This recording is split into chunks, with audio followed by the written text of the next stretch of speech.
कालिंगदुवार मंडल BJP लाइमोन गांखंनि bike रेली उदालगुरि जिल्ला कालिंगदुवार मंडल BJP लाइमोन गांखंआव भारत उदांस्रि साननि सिगां बाइक रेली हाबाफारि खुंदों।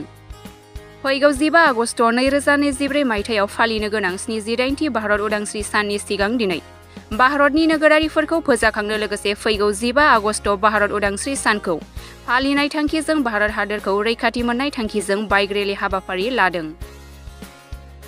कालिंगदुवार बीजेपी लाइमोन गांखंनि बाइक रेली हाबाफारियाव बाहागो लानानै उदालगुरि जिल्ला एसटि मोर्चानि नेहाथारि अर्जुन दैमारिया खौरांनि गेजेरजों मा फोरमायखो फैजों नायनि।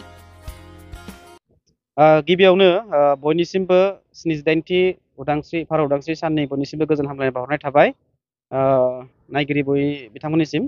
दा बे समाव जोङो दिनै जोंनि भारतीय जनता पार्टी दोलो हिसाबै जोंहा भारत नाङैनो मोनब्रैसो माने कार्यसुचि लादों, हाबाफारि लादों।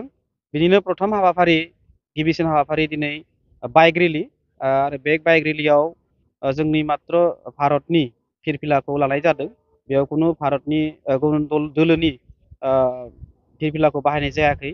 बेवहाय मात्र जों भारतनि फिरफिलाखौ जों बाहायनाय जादों आरो बेवहाय जोङो स्ल'गान बाहायगोन भारत उदांस्रिनि बा उदांस्रि मोननायनि भारत बिमानि जै, बे उदांस्रिखौ जोङो बाहायगोन आरो जों अलरेडि भारत नाङैनो बे हाबाफारिखौ लानाय जादों आरो बे हाबाफारिनि गेजेरजों साफ्रोमबो जोंनि नागरिकफोरा जाहाथे भारतनि सोमोन्दै अनसायनाय, भारतखौ मोजां मोननाय खामानि मावनाय आरो देश प्रेमि जे हाबाफारि बे खामानिखौ मावनाय, बे उत्साह होनाय मोनसे हाबाफारि आरो बे हाबाफारिनि गेजेरजों गासैबो जाहाथे ओंखारबोगोन आरो बे हाबाफारिखौ जोङो जोंनि भारतीय जनता पार्टी कालिंगदुवार मंडल आरो जुब मोर्चा माने लाइमोन गांखं बे हाबाफारि दैदेननायाव दिनै बे हाबाफारिखौ लानाय जादों।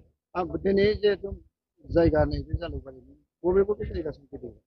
जों गिबियावनो टंग्ला कलेज लामाजों थांनानै जोंनि बैग्रिबारि सकनिफ्राय दावखोनानै जोंनि पानारि बागाननिफ्राय फैनानै जोङो कुसुबिल जानानै जोङो सिमलिगुरि लामाजों मुरमिला फैनानै जोङो जालुकबारि फिन जों बेयावनो थुबुर जाफिनगोन। मथा मथि 15-20 किल'मिटारसो लामा जोङो हान्थिगोन। जोंनि कालिंगदुवार मण्डलनि सिङाव थानाय जायगायावल' जों थांगोन आरो बेवहाय जों दिनै गासै जोंनि जुब मोर्चानि गुबुन लाइमोन गांखंनि लानानै किसान मोर्चानि लानानै गुबुन बिफाननिफ्राय फैनानै जोंनि बेयाव बाहागो लादों। बेयाव गासै 300निबो बांसिन बाइक जोङो थि खालामनाय जादों आरो बे हिसाबै जोङो बे हाबाफारिखौ लानाय जादों। কি ক'ব আপুনি মুহূৰ্তত যেহেতু স্বাধীনতা প্ৰাক মুহূৰ্তত আপোনালোকে যি উদ্দেশ্যলৈ আজি বাইক ৰেলী শোভাযাত্ৰা যিটো মটৰচাইকেল শোভাযাত্ৰা আপোনালোকে আৰম্ভ কৰিছে, কি ক'ব? নমস্কাৰ। আমি স্বাধীনতাৰ আজি 78তম স্বাধীনতা দিৱসৰ যিটো প্ৰাক মুহূৰ্তত 13 আগষ্ট আজি, আৰু এই তাৰিখত যি আমাৰ 75 বছৰ পূৰ্ণৰ যি স্বাধীনতা আমি পাৰ কৰিলোঁ ইতিমধ্যে, এইটো 78তম।